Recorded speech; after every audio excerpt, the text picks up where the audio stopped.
नमस्कार साथियों, एक बार फिर से आप सभी का स्वागत है। आज है 30 जून 2020। आज के मुख्य समाचार, आज की राजस्थान सरकार द्वारा और केंद्र सरकार द्वारा जारी की गई सभी घोषणाएं, ऑफिशियल घोषणाएं आपको बताई जाएगी। तो साथियों, आप वीडियो को शुरू से अंत तक देखें। दोस्तों, हम जो भी इस वीडियो में आपको जानकारी घोषणाएं बताएंगे वो राजस्थान सरकार और केंद्र सरकार द्वारा जारी की गई ऑफिशियल घोषणाएं हैं। कोई भी घोषणा हमारे द्वारा मनगढ़ंत नहीं है और इस वीडियो में हर जानकारी आपके लिए काम आने वाली है। सबसे बड़ा कोविड-19 पर अपडेट है। मरीजों की ठीक होने की दर बढ़कर 58.67% हो गई है।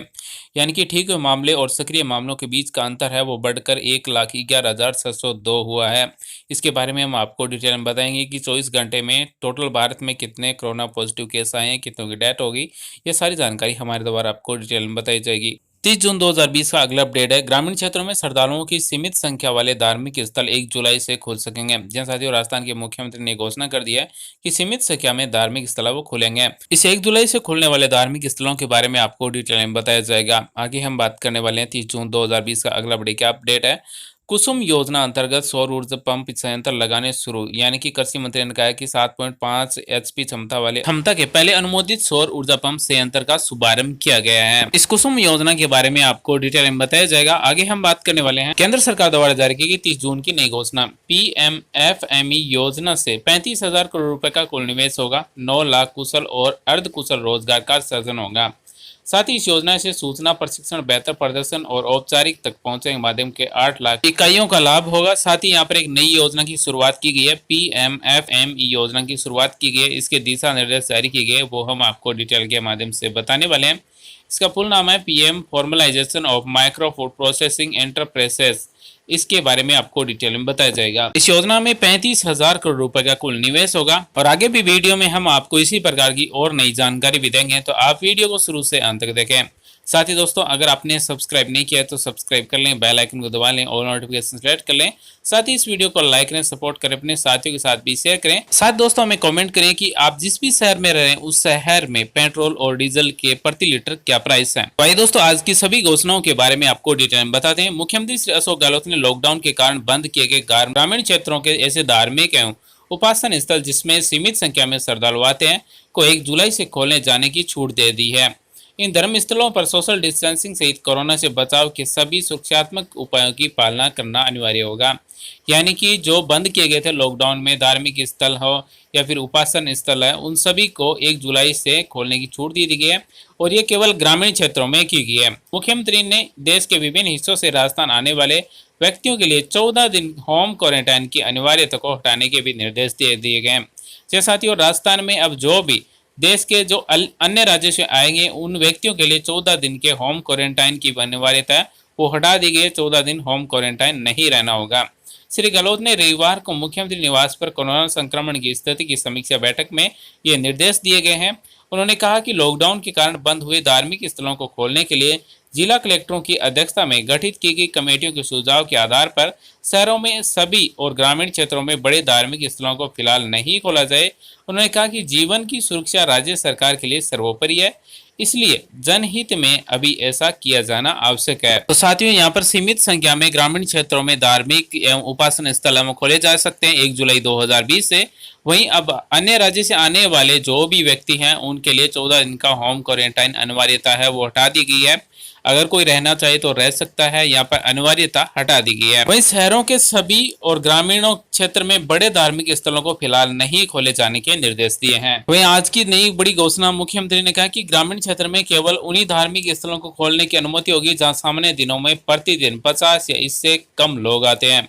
इन स्थलों को एक समय में सीमित संख्या में लोग उपासन, दर्शन अथवा अन्य धार्मिक कार्यों के लिए मौजूद रह सकेंगे। इस दौरान सोशल डिस्टेंसिंग, सैनिटाइजर और मास्क पहनना आदि हेल्थ प्रोटोकॉल सहित भारत सरकार की ओर से धार्मिक स्थलों के लिए जारी एसओपी की पालना करना सुनिश्चित किया गया है।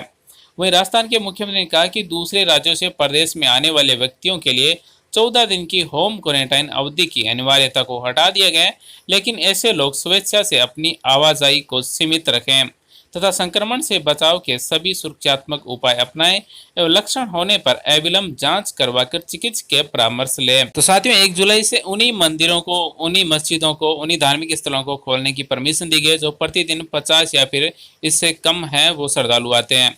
साथ ही जागरूकता अभियान अब 7 जुलाई तक चलेगा। पहले यह 30 जून तक किया गया था। प्रदेश भर में चलाए जा रहे कोरोना जागरूकता अभियान की अवधि 1 सप्ताह तक बढ़ाने के निर्देश दिए हैं। उन्होंने कहा कि कोरोना संक्रमण से बचाव में जागरूकता के महत्व तथा इस अभियान की सफलता को देखते हुए इस अभियान को 7 जुलाई तक बढ़ाया जाए। उन्होंने कहा कि सूचना एवं जनसंपर्क विभाग द्वारा चलाए जा रहे इस अभियान से लोग आगे बढ़कर जुड़ रहे हैं, अच्छा संकेत है। इसी प्रकार के प्रयासों से ही हम देश में कोरोना का नियंत्रित कर पा रहे हैं। उन्होंने कहा कि जागरूकता अभियान में सोशल मीडिया के सभी प्लेटफॉर्म को बेहतर उपयोग किया जा रहा है। अब हम आपको बताने वाले हैं राजस्थान में कुसुम योजना के लाभ के बारे में और कुसुम योजना में क्या लाभ मिलते हैं। राज्य में कुसुम योजना अंतर्गत और सौर ऊर्जा पंप संयंत्र लगाने शुरू हो गए। कृषि मंत्री श्री लालचंद कटारिया ने सोमवार को जयपुर के निकट चौंटवाड़ा पंचायत समिति क्षेत्र में कापड़ीवास गांव में 7.5 एचपी क्षमता के पहले अनुमोदित और सौर ऊर्जा पंप संयंत्र का शुभारंभ किया गया है। तो दोस्तों, अगर आपको भी कुसुम योजना का लाभ लेना है तो आप भी सोलर ऊर्जा के पंप लगवा सकते हैं। श्री कटारिया ने बताया कि मुख्यमंत्री श्री अशोक गहलोत ने वर्ष 2020-21 में 25,000 सौर ऊर्जा पंप संयंत्र लगाने के लिए 267 करोड़ रुपए की बजट की घोषणा की थी। इतनी ही राशि नवीन एवं नवीनीकरण ऊर्जा मंत्रालय की ओर से पीएम कुसुम कंपोनेंट बी योजना अंतर्गत उपलब्ध कराई जा रही है। प्रदेश में पहली बार 7.5 एचपी क्षमता का अनुमानित संयंत्र स्थापित किया गया है। इससे पहले 5 एचपी क्षमता के संयंत्र ही लगाए जाते थे। यह संयंत्र स्थापित कर राजस्थान देश का अग्रणी राज्य बन गया है। तो अगर आपको भी इसका लाभ लेना है तो गहलोत सरकार ने 2020-21 में 25,000 सौर ऊर्जा पंप लगाने के लिए घोषणा की गई है। वहीं कृषि मंत्री ने बताया कि इस योजना में जिले में किसानों के पास सिंचाई के लिए कृषि विद्युत कनेक्शन नहीं है और डीजल पर निर्भर है। ऐसे जल बचत संयंत्र या उन्नत आधुनिक संरचनाएं स्थापित करने के लिए किसानों को अनुदान पर 3 एचपी क्षमता से 7.5 एचपी क्षमता तक के सौर ऊर्जा पंप संयंत्र उपलब्ध कराए जा रहे हैं। इस योजना में 10 एचपी तक के संयंत्र भी स्थापित किए जा सकते हैं। इनमें अनुदान 7.5 एचपी मानते हुए ही दिया होगा। श्री कटारिया ने बताया कि इस योजना के अंतर्गत स्थापित किए जाने वाले सौर ऊर्जा पंप संयंत्रों पर किसानों को 60% अनुदान दिया जा रहा है। यानी कि 60% है वो आपको सब्सिडी दी जाएगी। कृषक के हिस्से से लगने वाले 40% राशि में से 30% राशि तक बैंक का ऋण भी लिया जा सकता है। यानी कि साथियों, अगर आपको कुसुम योजना के अंतर्गत ये सोलर पंप लगवाने हैं तो उसमें 60% अनुदान है वो गवर्नमेंट देगी। बाकी 40% हिस्सा है वो आप उसमें से 30% राशि का बैंक से ऋण किया करवा जा सकते हैं। बाकी आपको 10% राशि है वो आपके पास से देनी होती है। यानी कि आपको 40% राशि में से 30% पर बैंक से ऋण मिल जाएगा, 60% गवर्नमेंट देगी और 10% केवल आपको ही देना है। और आपके लिए ना ही कोई बिजली का खर्चा होगा, ना ही आपका डीजल का खर्चा होगा। अगर आप सोलर पंप लगवाना चाहते हैं तो कुसुम योजना में अप्लाई कर लगवा सकते हैं।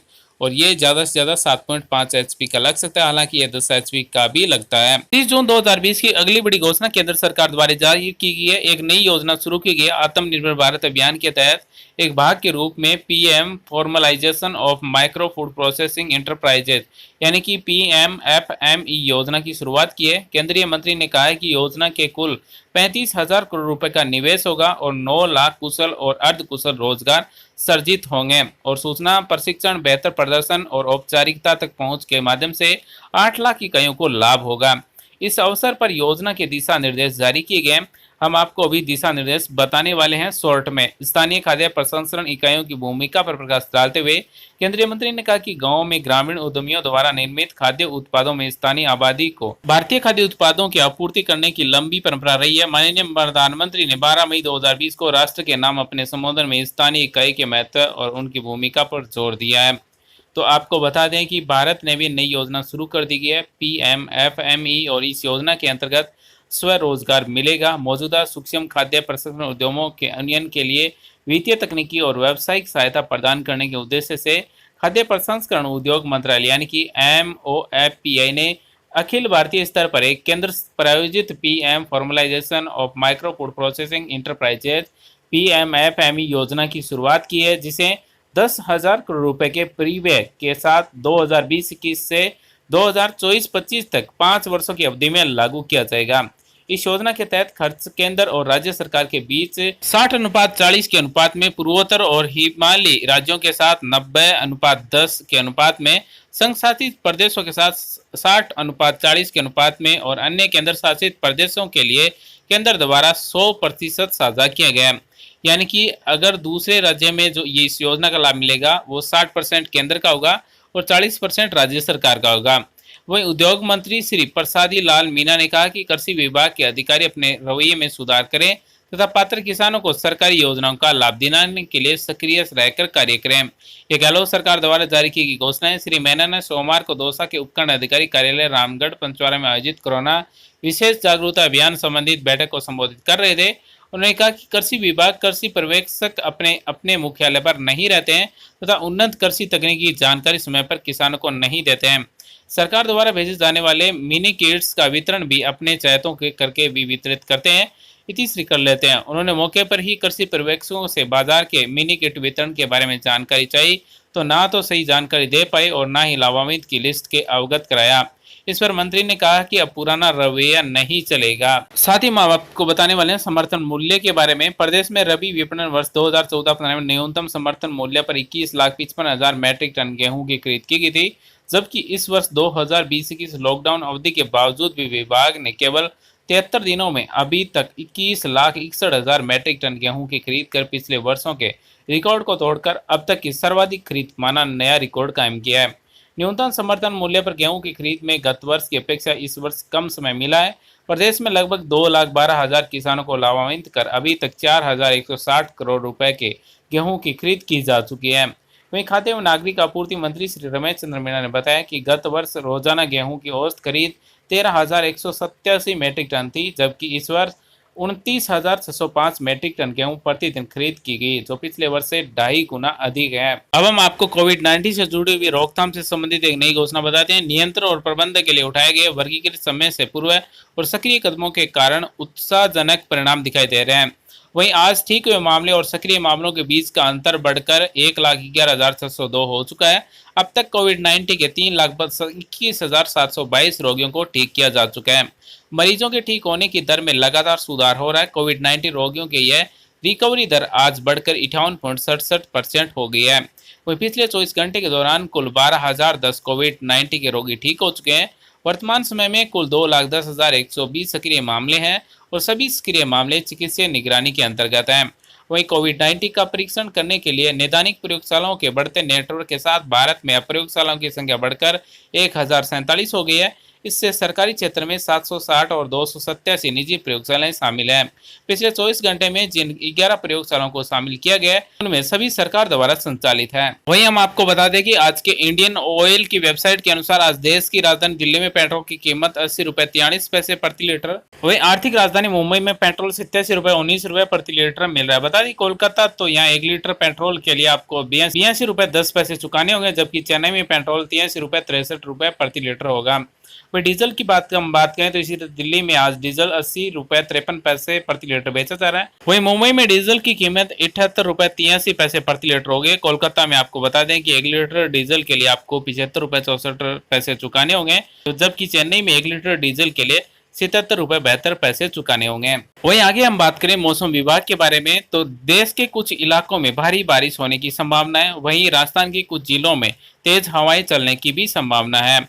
तो दोस्तों ये तो था आज का हमारा वीडियो 30 जून 2020 के बारे में कि क्या नए अपडेट्स हैं, साथ ही 1 जुलाई 2020 से क्या नया शुरू होने वाले, क्या नए नियम लागू होने वाले हैं। आज के वीडियो में बस इतना ही। वीडियो देखने के लिए धन्यवाद साथियों। Thanks for watching. आपका दिन शुभ हो। जय हिंद साथियों।